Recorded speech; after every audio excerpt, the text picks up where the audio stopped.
Hey everyone, welcome back. So I was trying to get Winchester, which is our German Shepherd, to be on camera for that, for something at the beginning of this video, but he ran off in multiple directions instead of coming to me. Um, but he is playing with his toy. He has this I guess it's like a ferret type thing. It's white and soft and it's like a stuffed animal. It's a chew toy, and we throw it and he chews on it. But it has rope handles on each end, and it stretches in like an accordion. Um, and I just wanted to show you guys how cute he is and how much he loves it. So, I also am trying out this new headband, so it's kind of like my Willie Nelson era. And this is the Descartes lecture, by the way. The other thing I've been doing is listening to the new, well, not new, but the Bad Bunny albums that I haven't listened to yet. I listened to Un Verano Sin Ti, Summer Without You, um, in 2022, and and then I've been listening to Devi Tirab Mas Fotos a lot, which means I should have taken more photos. Yeah, I'm making sure I got it right. Um, the middle one, sabe que nobody knows what tomorrow will bring. Nadie sabe que lo pasado mañana. I think that's what it is. Anyway. Specifically today, Waltita has been sabe lo que va a pasar mañana, is going to, right? Va a, ir plus a. And lo que, what it is that nobody knows, uh, that which will. Lo que is like that which will. Lo is a, anyway, lo is a, like an indirect, it's a pronoun, so it represents a thing. Um, and K, it changes like a subjunctive signifier, it changes the tense into a conditional. Um, but this is not Spanish class. And I'm not like revisiting Bad Bunny in a political way. Um, everything is political, but I'm not doing it just because it's partisan. I was just reminded of the fact that I hadn't appreciated it properly. Um, and, and I'm, putting more effort into learning the finer details that I don't understand about Spanish and practicing it more again. But we're doing Descartes today. That's what's going on with me. I like to tell you guys these things, not because I'm distracted or unfocused, but actually as an intentional teaching tool to try to be personal and vulnerable and reveal aspects about myself. So you know that I'm a human just like you, and I make time to do philosophy. And if it's confusing when I talk about philosophy, you can do it long enough that it's at least a little less confusing. I wouldn't say I understand everything, but I'm not as confused as I used to be. And I know less than I used to. So it was probably those things that I thought I knew that I really didn't know that were confusing me in the first place. Um,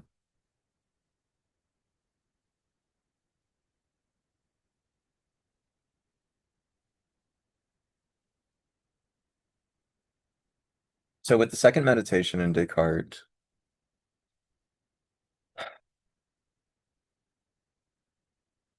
we're looking at cogito ergo sum, and um, which means I think, therefore I am. And we're moving out of doubt into the certainty of knowing that the mind's the thinking thing. So we're moving from doubt into perception or consciousness or the mind or thought. Um, And Descartes does this so that he can separate it from the body and say that the mind will outlive the body because he's a dualist. He thinks there are two substances, mind and body, two separate things, distinct things that can be separated by God or in another reality, another way of making the world, like a heaven or an afterlife. Um, and he says as much in the synopsis. But I don't think you have to read the second meditation. He says that he doesn't really do um he doesn't truly separate the mind from the body in the second meditation or talk about the immortality of the soul because he just goes from doubt to the mind. And that's what we're going to do. And then after, and we'll read the third meditation too. And then our next thinker will be Spinoza. And Spinoza basically says that all of matter has mind as well, or is mind as well. And this is coherent with the second and third meditations. This is coherent with the idea that all sense perception is a form of thinking, which is what you get to by the end of the second meditation. You get to the the list of things that thinking includes is having sensory perceptions. So all of consciousness might be a dream. Everything I'm experiencing might, quote unquote, not be real, but it's real insofar as it's related to the mind. This doesn't mean that I have to know it perfectly. And the third meditation shows us ways in which there are things outside of my control, even though it's all mental. I'm not the only mind per se, or I'm not all of mind. I'm not every mind or the whole mind. God is, for Spinoza, not Descartes, but for Spinoza, God is the whole mind. Um, let's pull up the menu. We can call it the menu. It's our course for consumption today. The guiding questions, the menu for discussion, the meeting agenda, um, supper. I'm sorry, I'm done. Okay, making sure it looks right. And again, we started with doubt in the first meditation. We can doubt everything, and for Descartes, this means that we can doubt even the words that are coming out of my mouth, even the if I use words when I'm thinking, right? I don't know how many of you guys think without language. We kind of talked about this with Plato, with aphantasia. Well, we didn't really talk about not having language in your thoughts. Um, Personally, I'm very intuitionistic. I still have some language, but a lot of what I think is behind language. I was actually just thinking about, um, so this is super cool. We're gonna tie the discussion about Bad Bunny we were just having, Spanish, um, in with uh like a primary language that you use in your reasoning or thinking, quote unquote, and the intuition that's behind that language. Because when I'm trying to say something in Spanish, I can like have that in my head and I'm like trying to form the sentence in Spanish. And so I have the understanding of what I want to say. That's already there before I know what the Spanish words for it is. And it's not in English. It's an intention. It's an impulsion or a propulsion to action, as we've seen with Bergson, mostly with Bergson so far. We'll also see it with Dewey. Anyway, and probably James too. Um, But that intuition is there, and I translated either into Spanish or English, regardless of and for me, like I have these giant intuitions now. When I use English, I use it in such a fluid way that I rattle off sentences at a time without thinking about the individual component of the sentences because I'm really trying to get at this much larger idea, this larger intuition that I'm having inside. Um, Descartes thinks that maybe the intuition is not trustworthy, but at the very least, the language is not trustworthy. The language could be fed to you directly from God. It could be God's words going in through your mind, in through your ears, out of your mouth. These words right now could be God's words. If I want to have a discussion with myself, I might not exist. These words might not exist. These words might not be mine. What does it mean for it to be mine? You start having this process of if you follow the meditations, if you're the as the meditator, if you do this, right? And there's a perception that starts to come off of the language, and you start to see the difference between the perception and the language. Um, and you start to make the actions and take the movements yourself instead of following somebody else's directions. And you try to doubt that you're doubting. You doubt that you say, because doubt isn't just a word, doubt is an action that your mind takes. It's a perception or an attitude that you take up or an intention that you form. an intuition that you form, a direction that you try to create behind the language, right? When you start to think, I can't even trust the language, you start to have perceptions behind it, right? I've been saying this. And so you do that for yourself right now, whatever. And you try to doubt that you're doubting or doubt that you're doing that or say, am I doing this? Am I not doing this? Am I not doing, well, you can't just keep saying you're not doing the thing that you're not doing, that you are doing by not doing it, right? If you try to doubt that you're doubting, then you're still doubting. And so like you can't doubt that you're doubting. It's by definition a contradiction. It's a contradiction that doesn't require language and is instantaneous in the perception itself. And so it kind of breaks open the doubt and returns you back to, at least at the very most, that you exist. Um,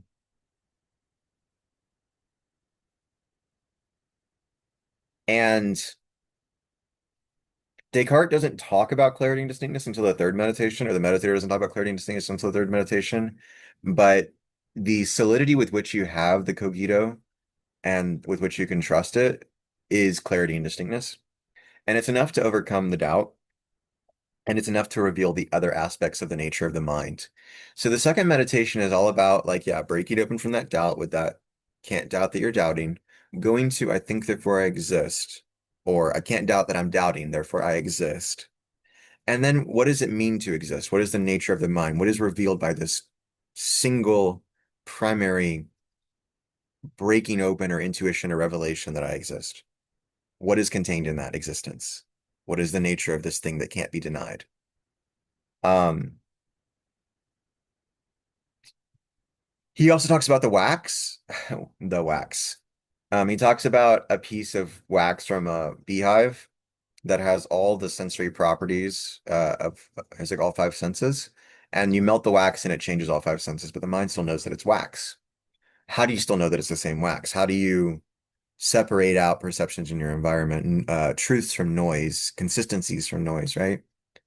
Um, if I start holding up this water bottle in the screen, how can you tell that it's a water bottle? How do you separate the words that I'm saying, right? If you don't know Spanish or you don't know another language, it's hard to distinguish individual words and individual meanings.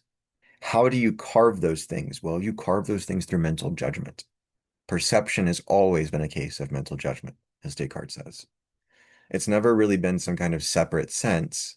I think Aristotle takes a different position on this in De Anima. I think, can't remember if he says it's all the same sense. I think he does say it's all the same sense and it's all aspectually entangled because the knower and the known are united. But for Descartes and the meditator, the mind certainly knows the wax is persistent. And it does this in the same way that we separate out particulars from the rest of the noise. That it's not just a soup of phenomena, it's meaning and intentionality and coherence.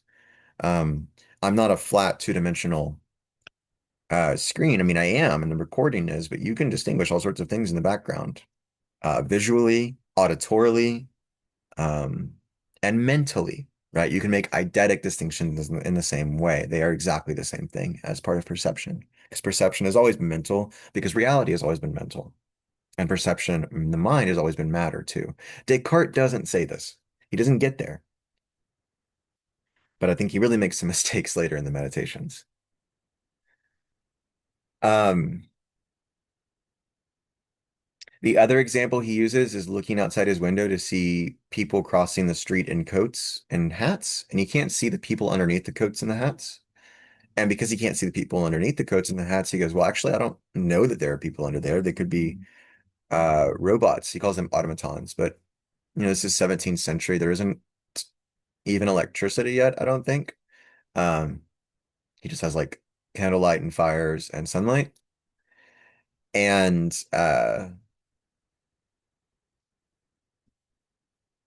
yeah, I'm like quite certain there's not electricity at Descartes' time. So he looks out the window and he sees these people and he judges them. But the automatons, they're like homunculi, some kind of created non-living, non-real figure that is deceptive. It isn't what it appears to be. Um, AI, deep fakes, these kinds of things. But we judge it to be real. how do we judge it? Well, the mind. He says it nicely. We'll read how he says it. These are the high points. Um, so by the end of it, we ask, what does this say about our perception? So we've already said, why can I not doubt cogito ergo sum? I think, therefore I am thinking, therefore I exist. Cogito ergo sum is I think, therefore I am. Je pense donc je suis, like I was saying in the last video, is pense, P-N-S-E in French, is present tense. But there's an ambiguity in the Latin languages, in the Romance languages, Spanish and French, and probably others too, in the present tense, where the present tense can also mean the present progressive. So in Spanish, which I'm more familiar with, um, you could say either estoy hablando, which means I am talking, or yo hablo. And yo hablo means I talk. That's how I've always been taught it, but more recently I've learned that in the last like year or so, like with Duolingo, actually. There are other great resources. Like at one when I was in high school, the foreign like the US Foreign Institute, Foreign Service Institute, I think is what it's called. They have like language learning resources that are like the official open source versions.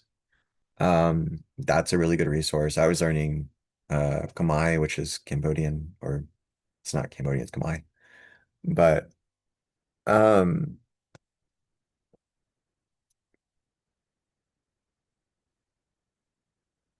Ponce, the present progressive, hablo, yo estoy hablando. There's two ways to say I am doing something. It's a gerund and a present progressive because it's something that's happening in the present, but it's progressing on through the present. Um, and I think that the cogito really can be most things. In one of the objections and replies, we can look at it. Descartes says, I don't think I have it in the annotations, but I have it in my physical copy right here. Descartes says that other things like walking, one of his objectors says that you could, why can't you just say walking proves existence as much as thinking or doubting does? And Descartes really, uh, he wants to separate the mind from the body, so he doesn't say it in the right way. But I think if you take the same intuition that he's talking about, what he means is that walking is a form of thinking, because he does say that walking does not prove that I exist, except insofar as walking is a form of thinking. And for Spinoza, walking is a form of thinking. And for inactivistic monistic thinkers, dual aspect thinkers in general, like my own teachers, Megan Craig and Ed Casey, I was reading their book, Thinking in Transit. I might have put it back on the shelf. I think it's right here. And thinking in transit, one of the things they taught, because we did aesthetics, so you can think with painting differently than you can think while walking, and differently than you can think in poetry, or you can think in philosophy different than you can think on piano, or you can think, and you're processing feeling at the same time as you're thinking, because thinking and feeling are not extricable. And this is true for Descartes too. If you read Descartes in the right way, if you're not like a crazy dualist, if you're not, um, trying to create hierarchies, trying to manipulate things. If you want like a coherent, stable understanding of the whole system, this makes sense. And it explains the most that I found so far. It is the theory I found so far that explains the most. Put it that way.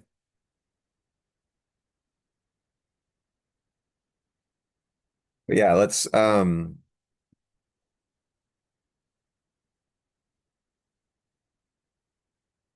take a look at Descartes' synopsis so you can see what I'm saying about him wanting to uh do all sorts of things that I really don't find to be in the second meditation. He's going to mention a lot in this one paragraph that this is not from the second meditation. This is from like the preface, the dedicatory letter to the Sorbonne, with a preface to the reader and a synopsis of the following meditations. So he says, in the second meditation, the mind uses its own freedom and supposes the non-existence of all the things about whose existence it can have even the slightest doubt. And in so doing, the mind notices that it is impossible that it should not exist itself, that it should not itself exist during this time. This exercise is also of the greatest benefit, since it enables the mind to distinguish without difficulty what belongs to itself, i.e., to an intellectual nature, from what belongs to the body. But since some people may perhaps, and see, he's already separating things, he doesn't need to separate. But since some people may perhaps expect arguments for the immortality of the soul in this section, I think they should be warned here and now that I have tried not to put down anything which I could not precisely demonstrate. Hence, the only order which I could follow was that normally employed by geometers, namely to set out all the premises on which a desired proposition depends before drawing any conclusions about it. Now, the first and most important prerequisite for knowledge of the immortality of the soul is for us to form a concept of the soul which is as clear as possible and is also quite distinct from every concept of body. So here he's laying out stuff that's not in the second meditation, but that he's angling towards.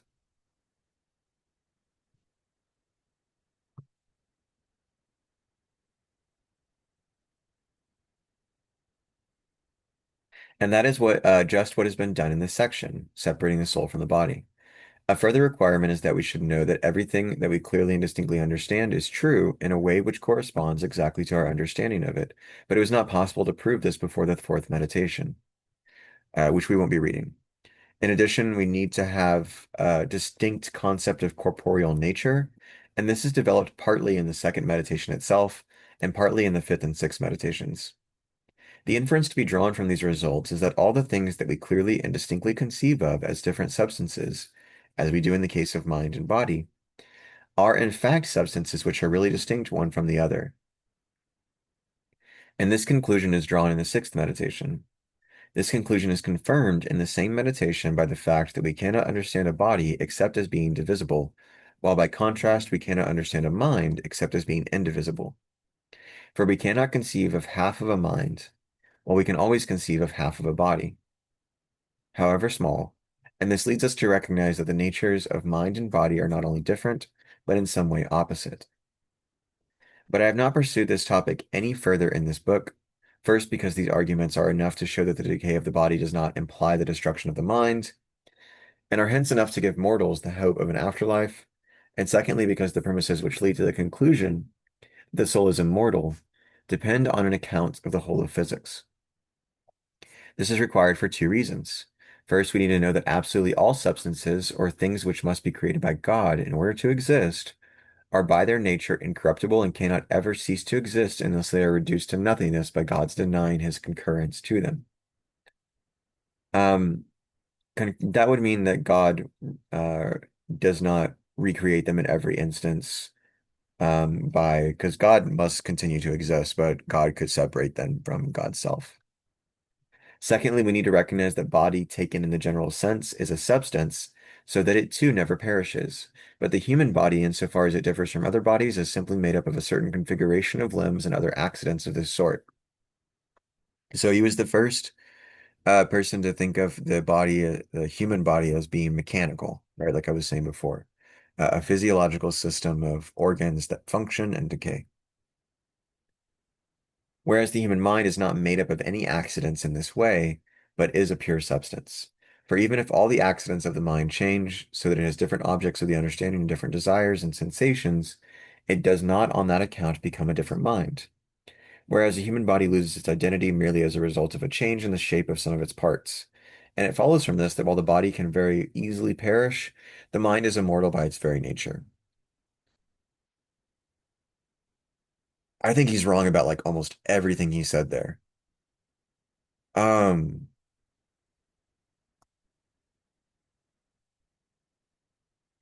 let's start with the mind is indivisible. The mind is not indivisible. The mind has elemental sensations and perceptions that overlap, crescendo, and change. Bergson shows us this. It has as much divisibility as the world does. We don't need to think of these books as separate. We need to think of them as perceptions of sensation, of qualities, qualities that persist in certain ways and shift with the world. As the world shifts, so does the mind. That's not divisibility. That's still indivisible. So either the mind is divisible in the same way the world is, or the world is indivisible. The body is indivisible. right? I have no evidence that the body is truly divisible. Yes, I can cut this book in half, but I can cut an idea in half too. Um, I can think of a triangle without unpacking all of its ideas. I can separate the components, or I could do the analytic, right? I could separate the components, um, line up all the different pieces supposedly and try to come back to the original or the intuition, which we can't do, like Bergson says. But the point is that if mind is indivisible, neither is the body. Okay. So I disagree with Descartes there.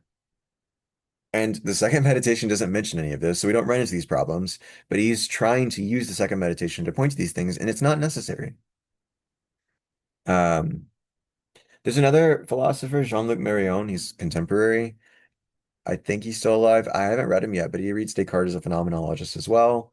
Sartre depends on Descartes, but Sartre, I think, is a dualist. Um, Merleau-Ponty is a monist, I think, who emphasizes the body and perception, probably closest to my reading of Descartes. And he has a section on the cogito, and it's important. The cogito is important, but you have to read it in a coherent way.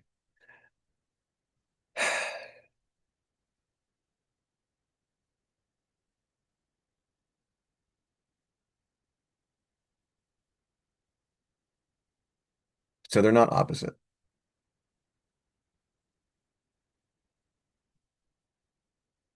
The mind also decays. The decay of the body does not imply the destruction of the mind.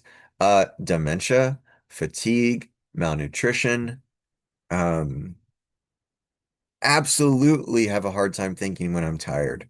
Absolutely cannot focus when I'm grumpy. Absolutely cannot hold my body upright if I'm malnourished and haven't eaten in days. What? Okay. Like, he's absolutely wrong there. There is a destruction of the mind. The mind is wholly dependent on the nutrients it receives. And in the flourishing of its well-being, it's coextensive with the materialism.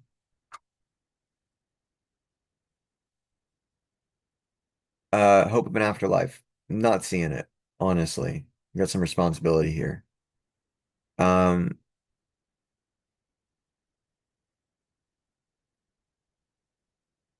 so I'm not super concerned with his conception of God. That's consistent with uh Spinoza's nature or just a monism, which is mind. You don't need to reference Spinoza either. Um, we need to recognize that the body taken in the general sense is a substance. The human body, configuration of limbs and accidents. Yeah, that's fine. Does not become a different mind. So again, here, either the body does not become a different body. I don't think the body becomes a different body. Um, if you were to burn this book, it would become a different body, but you become a different body in the same way that like forgetting something in your mind would become a different mind. If you didn't remember who you were, you're gonna have a different identity. And it just comes down to your question of your philosophy of identity. What does identity mean? Is it consistency? So there's the ship of Theseus problem where if you change every single part out on a ship and it's all been swapped out from the original stuff, is it the same ship? The intuition is yes, there's some consistency there. So the human body does the same thing. All of your cells swap out every 7 years. After 7 years, none of the cells in your body are the same. As you go through different chapters in your life, you have different friends, different rooms, different environments, different responsibilities, different ways of seeing things, different favorites, different foods you eat, different songs you listen to, different friends. Family stays the same, but you see them in different ways. You talk to them about different things. Things truly, truly change. Um, are you the same? If you are, then the body is too, because the body's changing all those things with you. And if you're not truly the same, well, then neither is the body.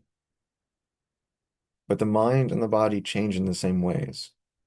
So, uh, the identity of the world and the way that that changes, it's very much the way the mind changes in its identity too.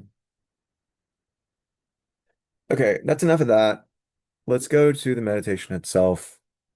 I hope you can see that I like the meditations. that we're going to stick close to what's in the text itself, not what Descartes thinks it's saying, even as the author of it. Um, and we're going to see if our intuitions and our readings fit with the text. And if it does, then we're defensible. And that's all that matters is being defensible. That's the best we can come up with when it comes to truth. We can know truth, we can feel it. But that feeling comes with the defensibility. That is the defensibility.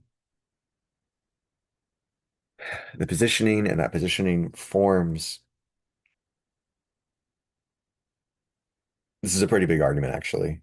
The outside world forms the internal world, which then forms our feeling of whether or not something is true. But it is still true based on that feeling, based on the information we've received. And we're different people to be given sufficiently similar external worlds and interpretations of those worlds. They could come to sufficiently similar internal states, which would justify sufficiently similar revelations or insights.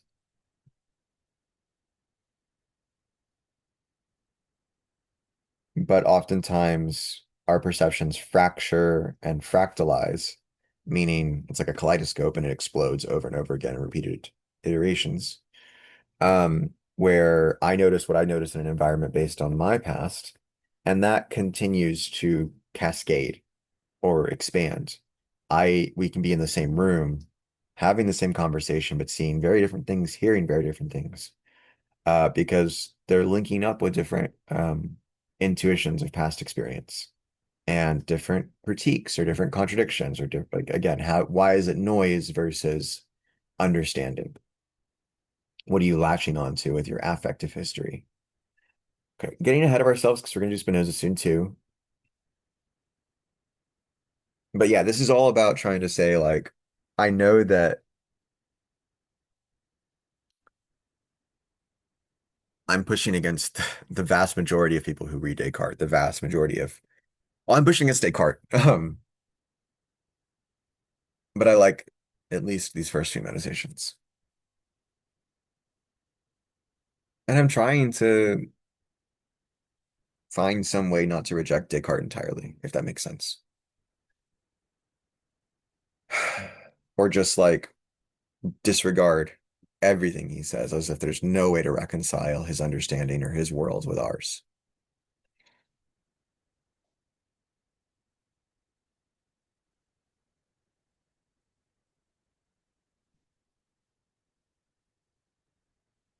All right.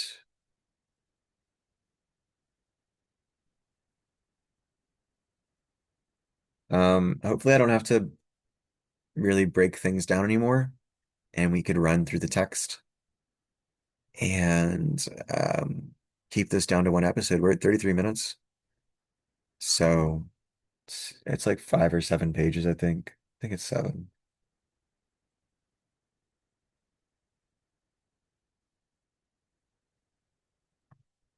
Meditations on first philosophy, in which are demonstrated oh wait, this is the first meditation.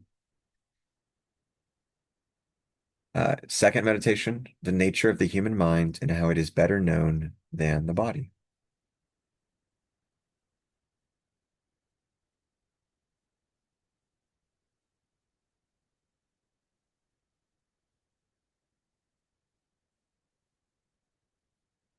I guess just follow along with the way he says things and the way he separates the mind from the body, but in the end, come back to the body.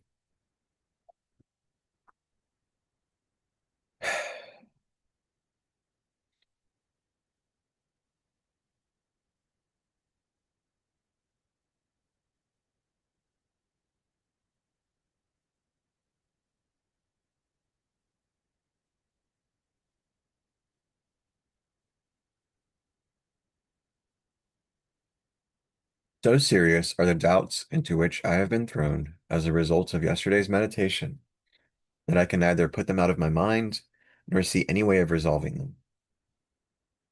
It feels as if I have fallen unexpectedly into a deep whirlpool which tumbles me around so that I can neither stand on the bottom nor swim up to the top. Nevertheless, I will make an effort and once more attempt the same path which I started on yesterday. Anything which admits of the slightest doubt I will set aside, just as if I had found it to be wholly false. And I will proceed in this way until I recognize something certain, or if nothing else, until I at least recognize for certain that there is no certainty. Archimedes used to demand just one firm and immovable point in order to shift the entire earth. So I too can hope for great things if I manage to find just one thing, however slight, that is certain and unshakable. I will suppose then that everything I see is spurious. I will believe that my memory tells me lies, and that none of the things that it reports ever happened. I have no senses. Body, shape, extension, movement, and place are chimeras. So what remains true? Perhaps just the one fact that nothing is certain.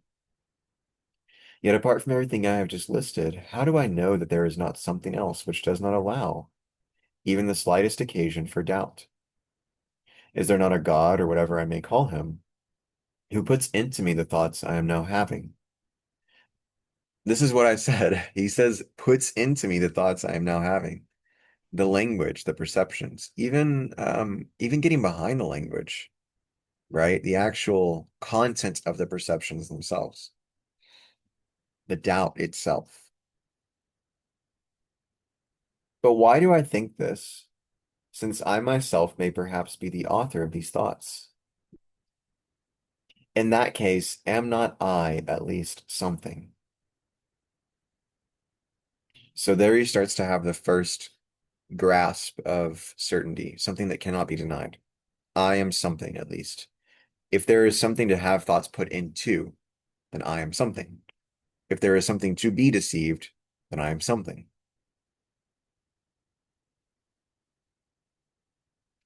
It's quite difficult for God to simultaneously allow me the precondition for perceiving that I do not exist while actually making it that I do not exist. Like it's not possible. And if you try to think about it or parse it in different ways, it should consistently show to yourself that it is impossible. In fact, in the third meditation, it is exactly this empiricism that makes me somewhat more critical of Descartes. He uses the consistency of clarity and distinctness to show uh, that it is trustworthy. He says, if I could ever doubt that something that was, if it ever came to pass that something I perceived with clarity and distinctness was proven false, I would stop trusting it. But I consistently am shown that what is clear and distinct works in the world and is true. That's empiricism. Descartes, the quintessential rationalist who is supposed to be against empirical observation, against needing the world, against needing experimentation and repetition, against the quote, he's not against the scientific method, right? The point here is that there's really no clean separation between rationalism and empiricism, although it is the kind of framing discussion in the modern period, 1600s to 1800s.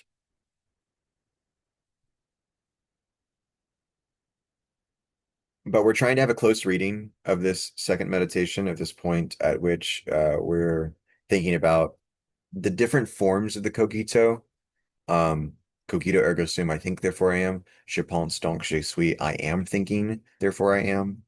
Um, or as he says on the next page, he says, I am, I exist. I must finally conclude that this proposition, I am, I exist, is necessarily true whenever it is put forward by me or conceived in my mind.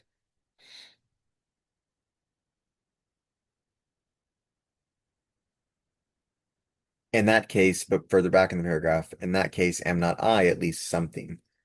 These are different ways of putting the intuition or starting the chain of the most firm understanding that there can be.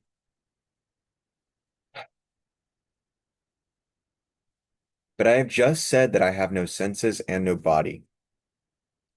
So you try to tell yourself something that's not true. The thing is, here he wants to say that you don't need the senses or the body to have a mind, but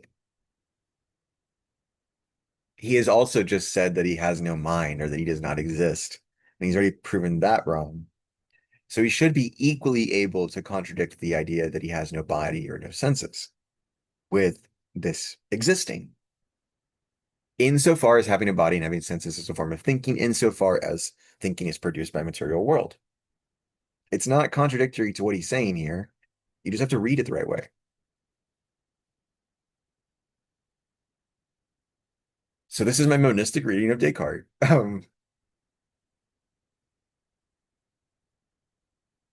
It's how we go from eidetics into Spinoza and then into phenomenology. And we end up with a affect theory process phenomenology mixed with some pragmatism. Pretty fun, very flexible.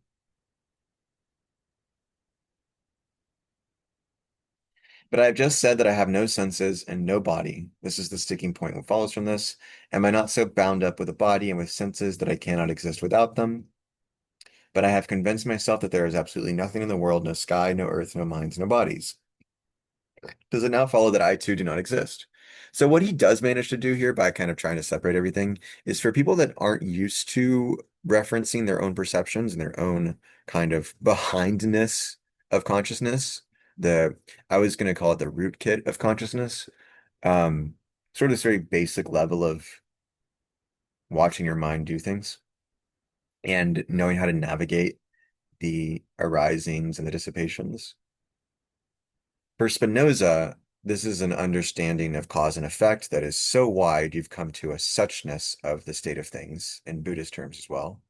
And so because you understand the suchness, you can navigate the suchness fluidly, and at will. You're more free because of this. Because freedom in Spinoza is directly related to how well you understand the system of truths and can manipulate those truths to your advantage or to your well-being and the well-being of other people. That's why freedom is also associated with health and well-being and truth and intellection.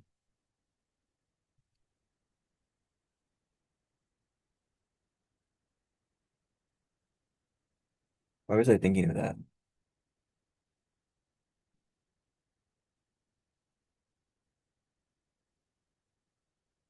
Right, because we're separating perceptions of the behindness, the root kid. Um, anyway, let's try to stick to the text. I'm sure this is all really important insights to get out to the world. These are really important insights to get out to the world. Uh,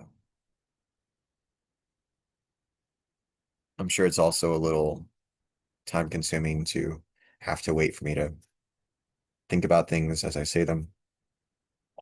It is what it is. Does it now follow that I too do not exist? No. If I convinced myself of something, then I certainly existed. Convinced himself or convinced herself, the meditator, um, that that I have no senses and no body. Um, convinced myself that there is absolutely nothing in the world, no sky, no earth, no minds, even no minds here. So the original I is not related to the mind or the body necessarily. It's just there. And what kind of thing is it? A thinking thing, but a worldly thing too. A worldly thinking thing. That's the part that he doesn't emphasize enough, is the world. He really starts to kind of hypothesize about the mechanical quantities of the laws of nature, the mechanism of it all. I don't think you need dualism per se to have a world that has mechanical properties and produces phenomena and is mind matter. Mind matter space-time. Kant creates categories of the mind which organize this other kind of inaccessible world. I just don't think it's super helpful to do that.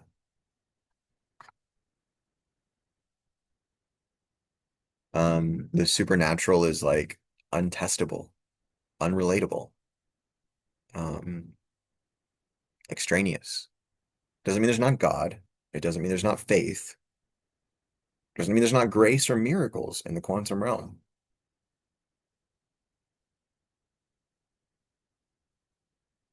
It doesn't mean that God didn't make a graceful world,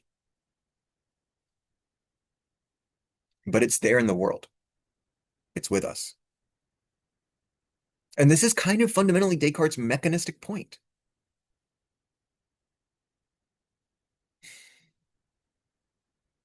You just don't need to separate it from the body. He says this particular union, the human union, is in the sixth meditation. It's different from like a soul in the steering wheel of a car or a crow's nest receiving reports, the captain of a ship. He says that the body immediately feels things. Um,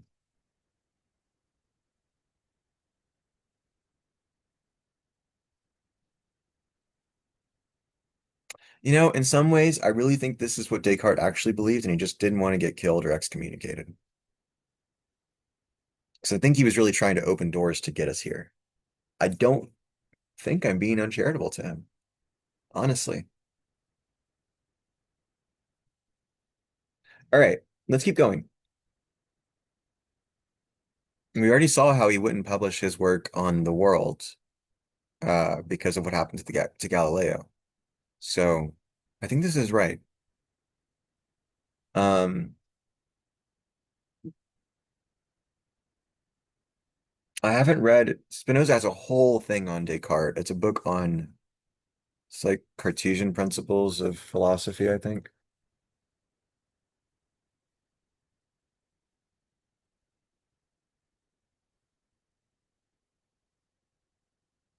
Principles of Cartesian philosophy. Yeah.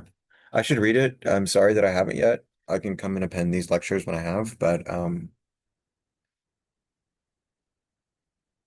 yeah. But there is a deceiver. No, if I've convinced myself of something, then I certainly existed. I hope it's clear that I've thought a lot about the meditations. But there is a deceiver of supreme power and cunning who is deliberately and constantly deceiving me. In that case, I too undoubtedly exist if he is deceiving me. And let him deceive me as much as he can. He will never bring it about that I am nothing so long as I think that I am something. So after considering everything very thoroughly, I must conclude that this proposition, I exist, is necessarily true whenever it is put forward by me or conceived in my mind.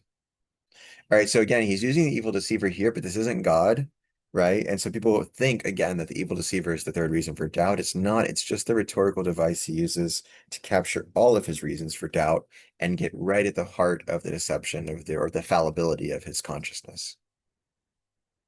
And the one thing that you can't that is infallible is whatever it means to be an I, whatever it means to exist as um, the I am of consciousness. I am that I am, suchness, right? It's the exact precision of the actuality of the world and existence and being. Um, anyway, but I do not yet have a sufficient understanding of what this I is that now necessarily exists. So I must be on my guard against carelessly taking something else to be this I, and so making a mistake in the very item of knowledge that I maintain is the most certain and evident of all. I will therefore go back and meditate on what I originally believed myself to be before I embarked on this present train of thought. I will then subtract anything capable of being weakened, even minimally, by the arguments now introduced, so that what is left at the end may be exactly and only what is certain and unshakable. What then did I formerly think I was? A man. But what is a man? Shall I say a rational animal? No, for then I should have to inquire what an animal is, what rationality is, and in this way, one question would lead me down the slope to other harder ones. And I do not now have the time to waste on subtleties of this kind. Instead, I propose to concentrate on on what came into my thoughts spontaneously and quite naturally whenever I used to consider what I was.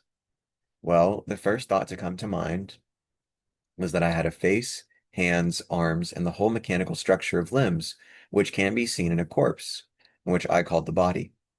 The next thought was that I was nourished, that I moved about, and that I engaged in sense perception and thinking. And these actions I attributed to the soul. But as to the nature of the soul, either I did not think about this, or else I imagined it to be something tenuous like a wind or fire or ether, which permeated my more solid parts. As to the body, however, I had no doubts about it, but thought I knew its nature distinctly. If I had tried to describe the mental conception I had of it, I would have expressed it as follows. By a body, I understand whatever has the determinable shape and a definable location and can occupy a space in such a way as to exclude any other body. It can be perceived by touch, sight, hearing, taste, or smell, and can be moved in various ways, not by itself, but by whatever else comes into contact with it.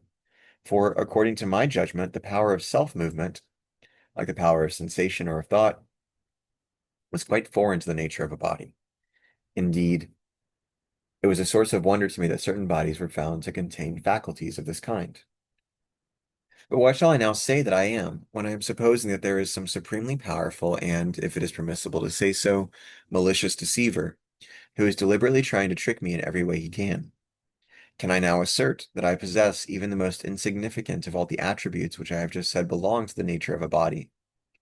I scrutinize them, think about them, go over them again, but nothing suggests itself. It is tiresome and pointless to go through the list once more. But what about the attributes I assigned to the soul?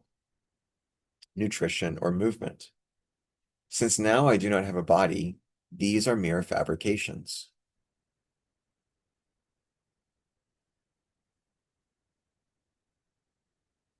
Nah. Sense perception? This surely does not occur without a body. And besides, when asleep, I have appeared to perceive through the senses many things which I afterwards realized I did not perceive through the senses at all. Thinking? At last I have discovered it. Thought. This alone is inseparable from me. I am, I exist. That is certain. But for how long? Like, come on, dude. You're gonna go like have this meditation when you're 40 days hungry. Have this meditation when you don't have any water in your system. And tell me that you're thinking and not dependent on sense perception and nutrition. Have this meditation when you've been in bed for 2 weeks and haven't been walking around. Or have this meditation when you've walked around for 3 days straight and you haven't sat down and you've just been moving, or have this meditation when you've fought for your life in a combat zone. I mean, like, come on. There's no separation. It's annoying. It's disrespectful to the mind.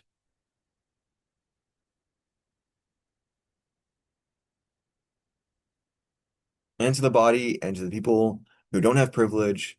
It's just flat out disrespectful. Sorry, just kind of frustrated. I get really, really annoyed with the dualism.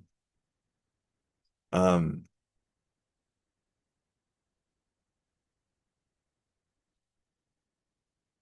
I get annoyed with things that don't make sense. I am, I exist, that is certain, but for how long? For long as I am thinking. For as long as I am thinking. Well, that's true, but that doesn't mean that any of these other things are separate from thinking. It's really nutrition and sensation. He disregards them, but he does so forcefully that he makes it seem like they're separate things. And I think it's more like Plato, where they're adumbrated onto what thinking is. There are other dimensions of thinking. And so I exist for as long as I am thinking. For it could be that were I totally to cease from thinking, I should totally cease to exist. At present, I am not admitting anything except what is necessarily true. I am, then, in the strict sense, only a thing that thinks.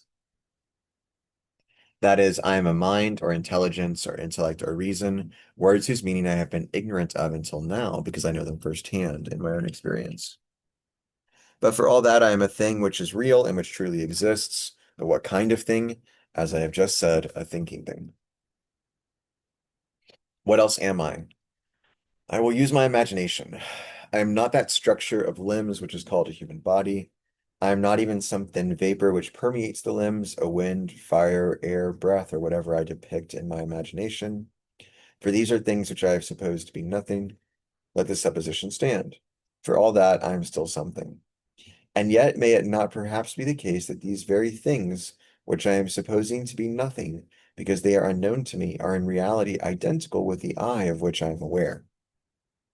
I do not know, and for the moment I shall not argue the point, since I can make judgments only about things which are known to me.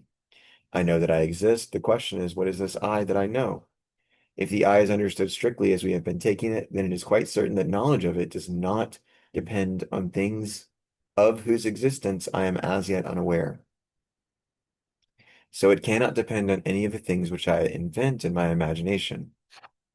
In the third meditation, he shows us that there are being cold or hungry are evidence of an outside world because we would never wish them on ourselves.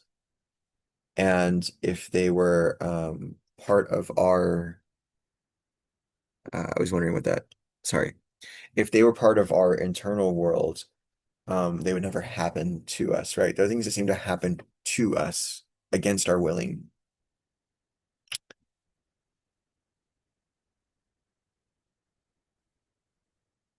I think he takes that as evidence of separation.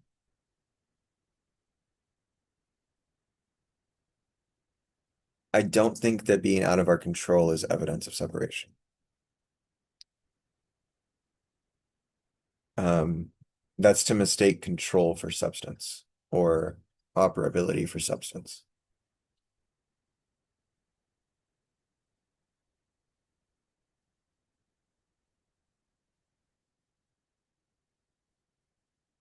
So it cannot depend on any of the things which I invent in my imagination.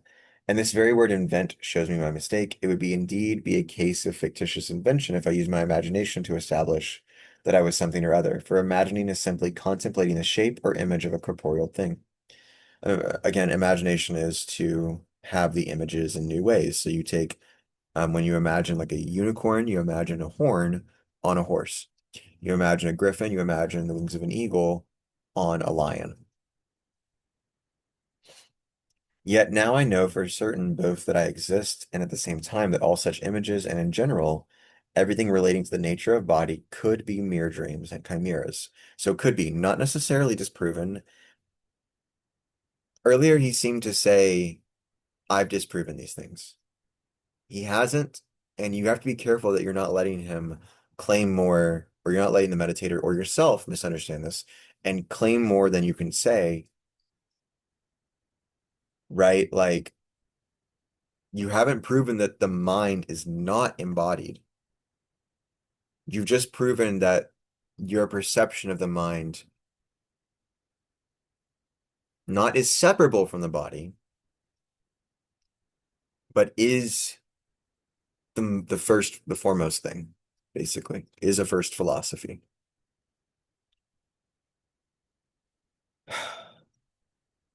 And that's because he said there's no minds, no bodies, and he said could be mere dreams, but not necessarily. Once this point has been grasped, to say I will use my imagination to get to know more distinctly what I am would seem to be as silly as saying I am now awake and see some truth, but since my vision is not yet clear enough, I will deliberately fall asleep so that my dreams may provide a truer and clearer representation, right? So he can't trust, he can't use the ignorance of the body as evidence one way or the other. It doesn't mean that the mind is separate, right? It can't mean that because that would be using the ignorance of it as evidence toward it. So it's not that.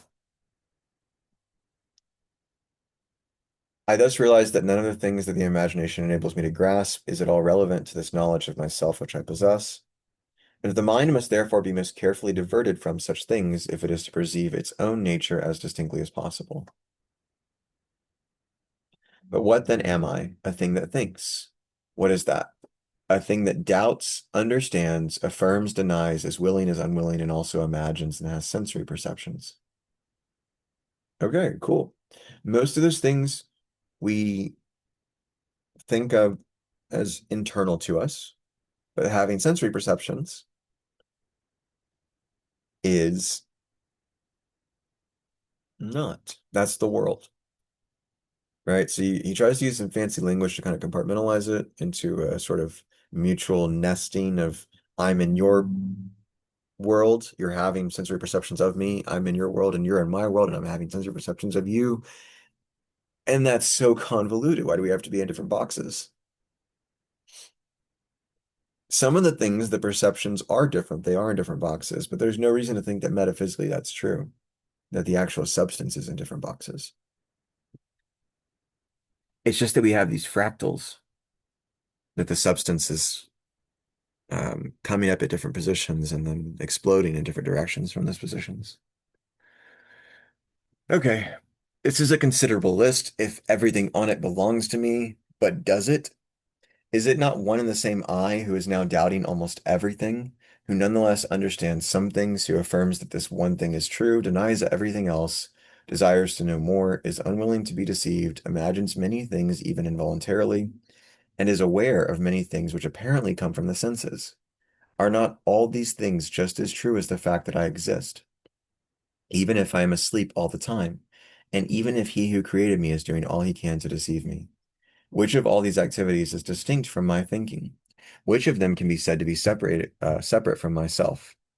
The fact that it is I who am doubting and understanding and willing is so evident that I see no way of making it any clearer.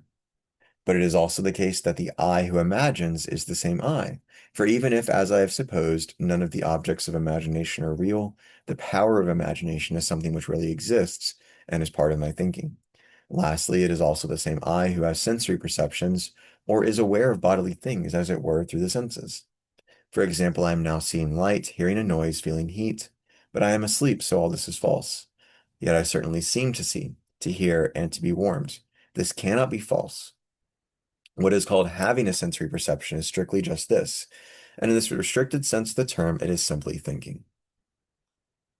So there's a givenness to your world. Um, you can be wrong about things, but you should try to but basically you operate as if you're right about it and you learn from your mistakes. Um, and we work together to teach each other from different perspectives and different subject positions the best of our ability, having sensory perceptions. Um, I try not to worry about hallucinating or um being crazy, having schizophrenia, seeing things that aren't there. I mean, if it's really y- you should slow down, right? Um, and make sure that when you continue to perceive something, it stays there. Um, if it's a fleeting perception, which by its nature is fleeting, like the understanding that truth is context dependent and is a motion and an impulse to action, then as long as that intuition is repeatable, it's also trustworthy, right? Some perceptions disappear when you uh, look at them too long, like the observer bias in quantum mechanics. Observing something changes its nature. So you don't want to look at it too long and stagnate it and kill it. Um, but having sensory perceptions. I should eat lunch soon. Speaking of food, I have not eaten today. I like to fast. Fasting helps me focus. So we were talking about Aristotle recently. With Aristotle, eating too much will make you lethargic, and eating too little will make you malnourished.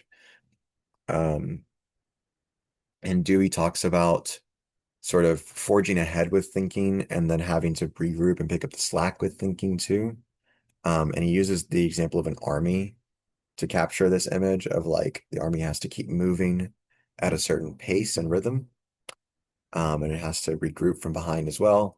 And Ed Casey and I talked about the protest, a moving march protest, working in this way where the people in the front of the group are not moving too fast that the back can't keep up, but they are, carving new spaces and trying to find new territories of action, agency, and being and thinking, new ways of living. From all this, I am beginning to have a rather better understanding of what I am, but it still appears, and I cannot stop thinking this, that the corporeal things of which images are formed in my thought, and which the senses investigate, are known with much more distinctness than this puzzling I which cannot be pictured in the imagination. And yet it is surely surprising that I should have a more distinct grasp of things which I realize are doubtful, unknown, and foreign to me than I have of that which is true and known, my own self. But I see what it is. My mind enjoys wandering off and will not yet submit to being restrained within the bounds of truth. Very well, then. Just this once, let us give it a completely free rein, so that after a while, when it is time to tighten the reins, it may more readily submit to being curbed. Let us consider the things which people commonly think they understand most distinctly of all. That is, the bodies which we touch and see. I do not mean bodies in general, for general perceptions are apt to be somewhat more confused. But one particular body. Let us take, for example, this piece of wax. It has just been taken from the honeycomb. It has not yet quite lost the taste of the honey. It retains, so we've got taste. It retains some of the scent of the flowers from which it was gathered. Smell, that's two of the senses.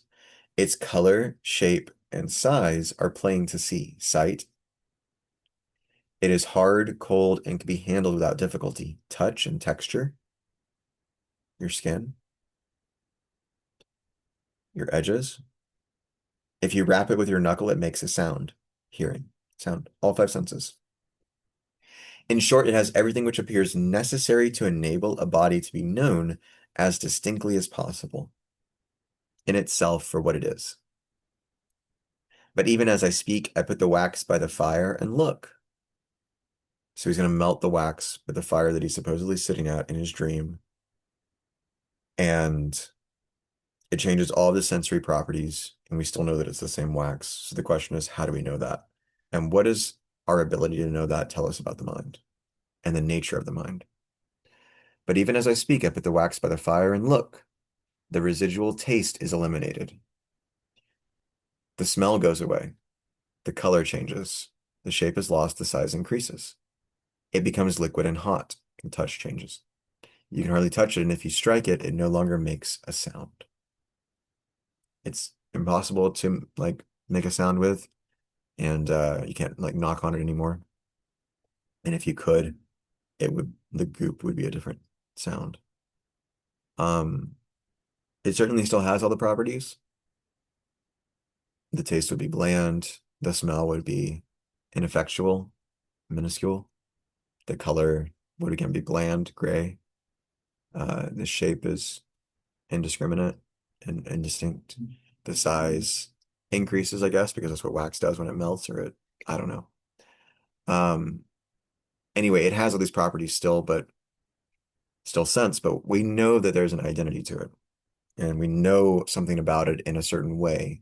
How do we know that? Well, with the mind, and what does that tell us about the mind?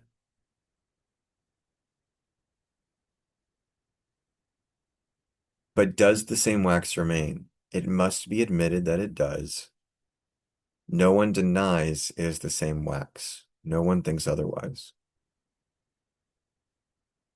So what was it in the wax that I understood with such distinctness? You have to wonder. Um, just pause and wonder.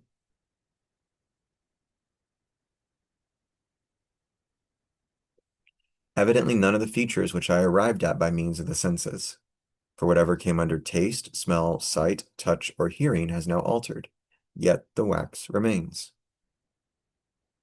Perhaps the answer lies in the thought which now comes to my mind, namely, the wax was not after all the sweetness of the honey, or the fragrance of the flowers, or the whiteness, or the shape, or the sound, but was rather a body which presented itself to me in these various forms a little while ago, but which now exhibits different ones. But what exactly is it that I am now imagining? Let us concentrate, take away everything which does not belong to the wax, and see what is left. merely something extended, flexible, and changeable. But what is meant here by flexible and changeable? Is it what I picture in my imagination?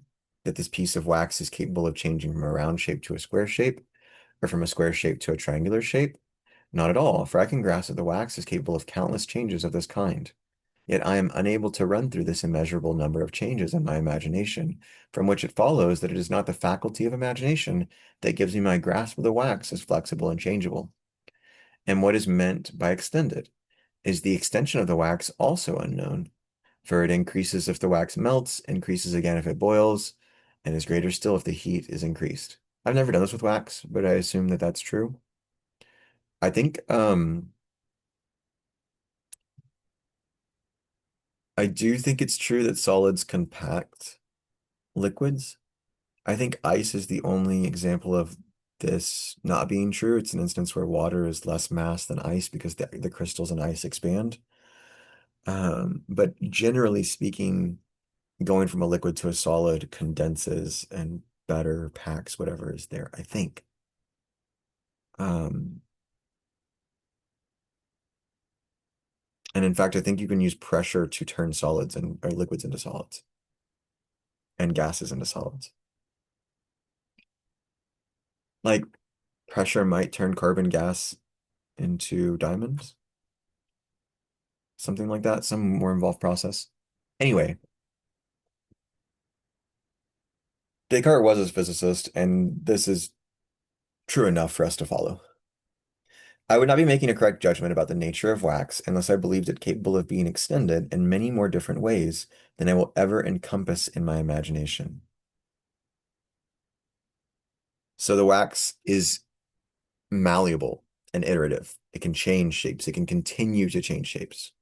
And we know that without having to imagine all the different ways it could change. So we come to universals from particulars. And how is that possible? Either unless the universal was already an innate idea within me, which is Descartes' position, or two, unless the mind is of a nature and the world is of a nature and they're of the same nature that can communicate and give us these universals as the naming of things, which is kind of Walter Benjamin's answer in On Language as Such and On Language of Man. He says what nature communicates to us is what is communicable. And then specifically what is communicable is its name. And so it's sort of like saying that what is given to us is all that is out there.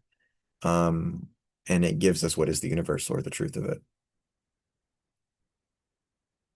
So this is a sort of existential immanent eidetics where there is objective truth to things and the mind is capable of knowing it through the same kind of rationalism as the cogito, but it's material and context dependent and changes depending on the environment and changes depending on what you're thinking with and thinking through and thinking as, because thinking is material. I'm really happy with this. This is a really complex understanding of um, something I've been working on for a long time. And it makes a lot of sense to me. And it makes a lot of sense to the things I've been taught. And I think my teachers would approve. I think I found a good way to um, reconcile a lot of my teachers.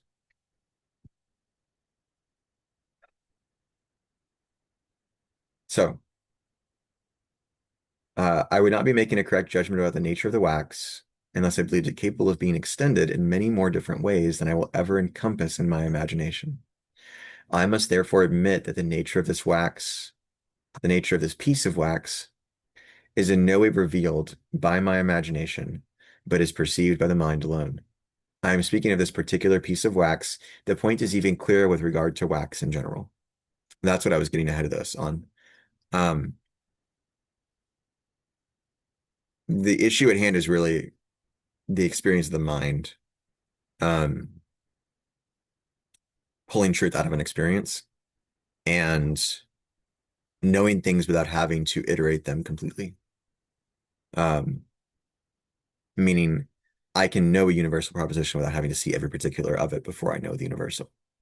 I can know something about wax without having to see every piece of wax. I can know something about the malleability of reality from the malleability of this one piece of wax. And I can know something about the mind based on the fact that I can know something about the malleability of reality based on this one piece of wax. And I can know something about the mind based on the fact that I can know something about the mind about that, right? I can know that the mind and the world are very intimately connected and that I can know the mind better than I can know the bodies or the world. This is his point on the next page. He says basically, yes, the world, everything about the world teaches me something about the mind, but it's one step removed from what I can learn about the mind directly by looking at the mind.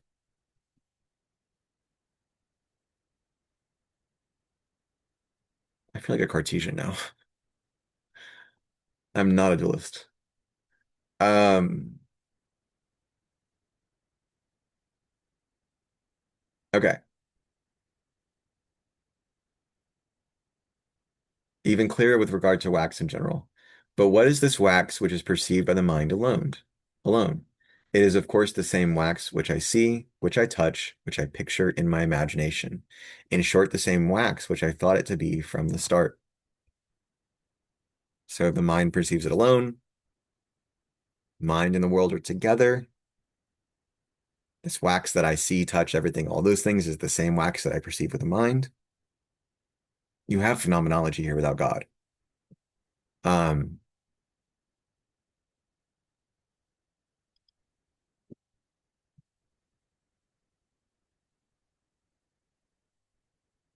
And yet, and here's the point, the perception I have of it is a case not of vision or touch or imagination, nor has it ever been, despite previous appearances, but of purely mental scrutiny. And this can be imperfect and confused as it was before, or clear and distinct as it is now, depending on how carefully I concentrate on what the wax consists in. But as I reach this conclusion, I'm amazed at how weak and prone. So there's some spacing for effort or for arousal, um, for energy and fallibility on a continuum, and trying to be precise versus being careless, um, love versus apathy. These are certainly important considerations that can change across a person's life, um, even if, absolute radical free will is not maybe something we have access to. We still want to reinforce the need to be alert. Um, the discourse might not be, you need to put more effort in because effort might not be a thing, but the discourse might be, we need to remain active and mobile so that we can evade and produce and uh, administrate life in lots of different areas for lots of different particulars. Um, this is not effort. This is just a state of mobility, a rhythm. Um, but good principles might produce further freedoms. And good principles might produce clear and distinct perceptions instead of confused ones. Again, not necessarily about some conservative. I don't want to say conservative because I don't really mean that. It's not about some discourse on. I say I don't mean that it's not conservative because I would argue that leftists are all about quote unquote hard work or labor. Um, they're just about having the right to determine what their labor should be, how they should be compensated for it, what the conditions of that work should be. Nobody's arguing on the left that we can continue to exist without farming and building things and teaching and preventing violence and destruction. Like nobody's saying any of that. Um, it's not about free stuff. It's just about democratizing all of our experiences and everyone having a voice in that. So I don't want to say that effort is but effort in particular is meant to put really blame more than responsibility, because when you put blame back on a certain and you reflect blame back on individuals, you can um you come across, you have an excuse to seem justified. You aren't, but you have an excuse to seem justified in withholding goods and services from them. And when you do that, you have more for yourself. You have people in these hierarchical systems um, don't have to work as hard. They have excuses for not doing their part. Um, all part of the issues. But I think like an active mobility is really important. Um, and there's some rest. There's certainly some rest necessary because if you're moving too fast, you don't have wisdom. You can't see the bigger picture, not learning deeper lessons, uh, not gestating properly. Make sure I know gestational is right. Yeah. Um, and that just means to foment.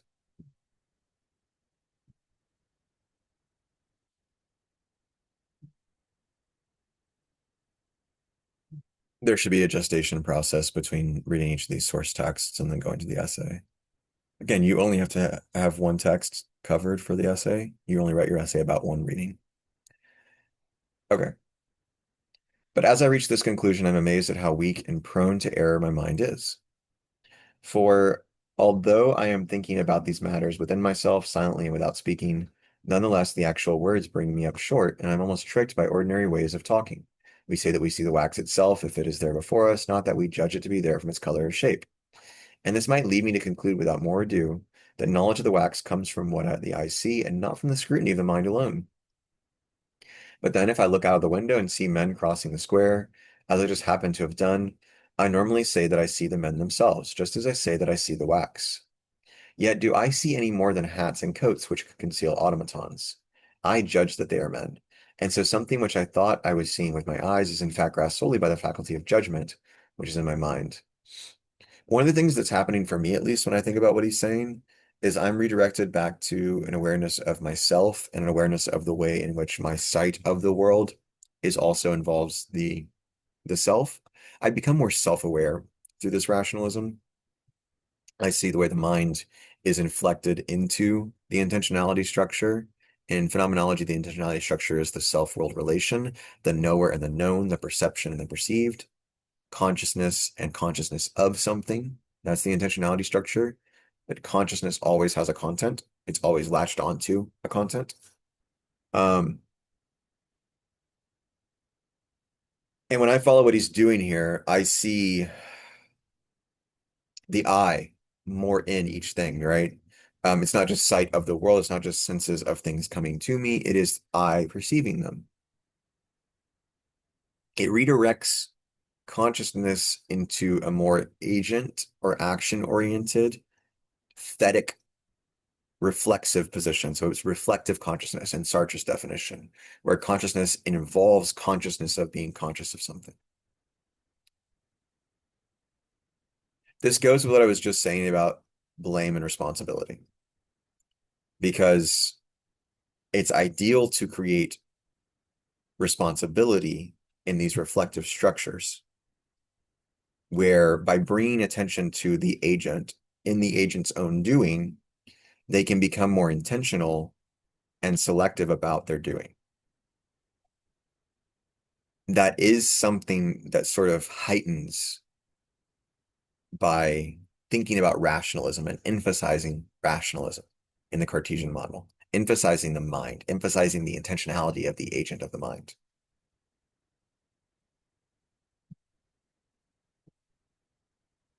It needs to come from an understanding of the multiplicity of personhood and of the co-constitution of personhood, because it's not meant to make you responsible and then just keep everything for yourself. It's meant to make you responsible so that you can take care of everyone and take care of our world.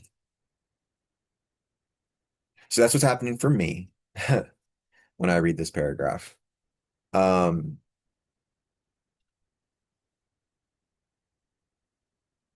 let's focus again on the automaton example here. I just want to read that one more time because it's so short. But then if I look out of the window and see men crossing the square as I just happen to have done, I normally say that I see the men themselves, just as I say that I see the wax. Yet do I see any more than hats and coats, which could conceal automatons. I judge that they are men. And again, I mean, he's quite right. You don't see a guitar right there if you're looking at the screen. You see you see um tan and a different shade of tan and the bridge and all the pieces that make up that one flat surface. Um, you don't hear a sentence. You hear the words. You hear words, the sentence, right? There's something whole about the intention of what I'm saying and about the capacity, your capacity to receive the whole of what I'm saying in all the partials just immediately, just given. But it's through your judging, and it's through your mind, and it reveals to you something about the primacy of mind. I judge their men. So something which I thought I was seeing with my eyes is in fact grasped solely by the faculty of judgment, which is in my mind. I was trying to give you my own example. However, one who wants to achieve knowledge about the ordinary level, above the ordinary level, should feel ashamed at having taken ordinary ways of talking as a basis for doubt. So let us proceed and consider on which occasion my perception of the nature of the wax was more perfect and evident. Was it when I first looked at it and believed I knew it by my external senses, or at least by what they call the common sense? That is, the power of imagination. Or is my knowledge more perfect now, after a more careful investigation of the nature of the wax, and of the means by which it is known? Any doubt on this issue would clearly be foolish. For what distinctness was there in my earlier perception? Was there anything in it which an animal could not possess? When I distinguish the wax from its outward forms, take the clothes off, as it were, and consider it naked, then although my judgment may still contain errors, at least my perception now requires a human mind. So he's saying that the meditator understands the wax better after evaluating it by the mind than they did through the senses. This next paragraph is where the meditator also comes to the conclusion that we always learn more about the mind. We always learn more about the world through the mind than we do through the world, and we always learn more about the mind than we about the world through learning about the world. But we will also learn more about the mind through the mind than we will about the world. So lots of things there. Um, but what am I to say about this mind or about myself? So far, remember, I am not admitting that there is anything else in me except a mind. What I ask is this I, which seems to perceive the wax so distinctly. Surely my awareness of my own self is not merely much truer and more certain than my awareness of the wax, but also much more distinct and evident. For if I judge that the wax exists from the fact that I see it, clearly the same fact entails much more evidently that I myself also exist. It is possible that what I see is not really the wax. It is possible that I do not even have eyes with which to see anything. But when I see or think I see, I am not here distinguishing the two. It is simply not possible that I who am now thinking, am not something. By the same token, this is also where he unifies sensory perception with thinking. And he says that, you know, everything that you're experiencing, all of consciousness is a form of thought. And there is no outside of consciousness, basically. In the second meditation. I mean, we really have no reason for that. There's no reason for an outside. Um, so if there are things on the inside that I can't control, then that means that I am not a particular part that is supposedly separate. Spinoza says there is no kingdom within a kingdom. If I'm not in control of everything, then I'm not God. I'm not the ultimate I at a metaphysical level. That doesn't mean I need to follow other people because nobody else is either. The only thing that really is truth itself, God itself, universal law, maybe not universal, but goodness. That's for you to find out. In the mind. Okay. And the result that I've grasped in the case of the wax may be applied to everything else located, quote unquote, outside me. So here he means me by a body, I guess, but there is no outside. That's what we have instead, which you can't access an outside. What would that even mean? To go outside of yourself? How could you do that? That makes no sense. Moreover, if my perception of the wax seemed more distinct after it was established, not just by sight or touch, but by many other considerations, it must be admitted that I now know myself even more distinctly, right? So by learning the wax,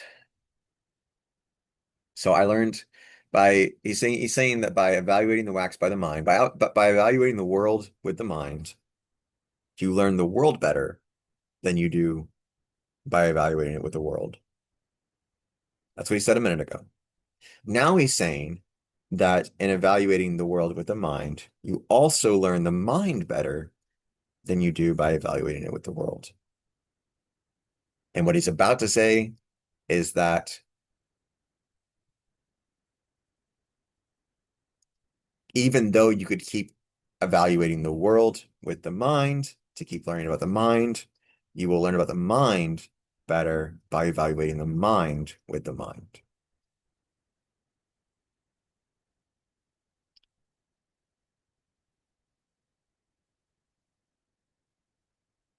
So that second step, let's go back to the second step. I know my mind better by evaluating the world with my mind. If my perception of the wax seemed more distinct after it was established not just by sight or touch, but by many other considerations, which was the first step, the paragraph before, it must be admitted that I now know myself even more distinctly, which is the second step I'm talking about. This is because every consideration whatsoever which contributes to my perception of the wax or of any other body cannot but establish even more effectively the nature of my own mind, because it's always bound up with my perceiving it. But besides this, there is so much else in the mind itself which can serve to make my knowledge of it more distinct that it scarcely seems worth going through the contributions made by considering bodily things. That's the third point. I see that without any effort, I have now finally got back to where I wanted. I now know that even bodies are not strictly perceived by the senses or the faculty of imagination, by the intellect alone, and that this perception derives not from their being touched or seen, but from their being understood. And in view of this, I know plainly that I can achieve an easier and more evident perception of my own mind than of anything else. So now we have knowing, we have eidetics, we have truth, we have confidence in our own ability to know. But since the habit of holding on to old opinions cannot be set aside so quickly, I should like to stop here and meditate for some time on this new knowledge I have gained, so as to fix it more deeply in my memory. All right, that's the end of the second meditation. We're at an hour and a half. It's one of the longest videos yet. Probably should have been two of them, but um, yeah, I'm not going to split it. So when I make it into two videos, normally there's a break in the rhythm. I have to wait for the video to process. It's normally like 20 or 30 minutes. I lose my flow actually. And I have to find it again when the next video starts. So yeah, thanks for being here. Hour 33. Let's wrap it here. The animals are resting again, so no animal text this time. I also don't have any toys to show you. Bye, guys. Thank you. I hope you enjoyed.